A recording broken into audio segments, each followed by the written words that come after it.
Moi, il y a un truc qui me fait marrer, c'est les 3000 malades. Enfin, ça me fait marrer, pardon, c'est pas drôle, mais 3000 malades en réanimation. Si chaque année, on confinait le pays pour 3000 malades en réanimation, mais toutes les années, depuis 15 ans, on serait confinés. Pourquoi? Parce que toutes les années, vous avez des gens qui meurent sur les brancards des urgences pour la grippe, pour des pneumopathies qu'on peut pas traiter, qu'on peut pas prendre en réanimation, parce qu'il n'y a pas de place, parce qu'il y a eu des réductions drastiques de moyens, etc.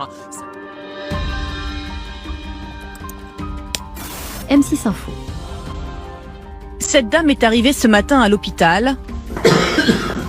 Le diagnostic est posé, elle est grippée. Ces patients vont s'ajouter aux autres patients qui se présentent habituellement aux urgences et avec un encombrement des lits d'hospitalisation. Là, on est dans une situation où l'hôpital n'a plus aucun lit d'hospitalisation.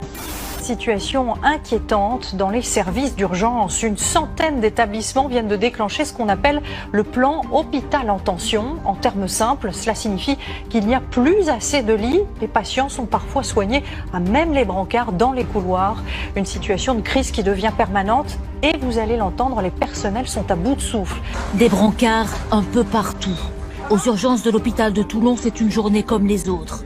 Et le personnel est à bout de souffle. Les urgences sont en surchauffe sur l'ensemble du territoire, avec l'hiver, la grippe. Dans cet hôpital de région parisienne, les malades de la grippe affluent. L'hôpital est surchargé. On est actuellement en état de saturation d'hospitalisation.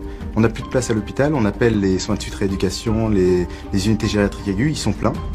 Et on ne sait pas très bien où mettre ces patients-là. Aux urgences de Lorient aussi, l'hôpital sature. Dans les couloirs ce matin, les patients attendent parfois plus de 20 heures sur des brancards avant d'obtenir un lit. La pénurie de lits, un classique que l'hôpital de Haute-Pierre doit gérer chaque hiver. Quand il n'y a plus de lits, on fait au mieux, on a recours un petit peu aux cliniques aux alentours, aux hôpitaux. Il y en a certains qu'on peut gérer aussi en ambulatoire. Et sinon, le cas échéant, il y a des gens qui passent la nuit sur des brancards parce qu'on n'a pas le choix. Le corps médical, lui aussi, est débordé. L'ensemble du service fonctionne à flux tendu. Pas sûr que la situation s'améliore dans les prochaines semaines. La grippe n'a pas encore atteint son pic dans la région. Enfin bref, Internet a une mémoire. Si vous avez oublié, nous, on classe tout.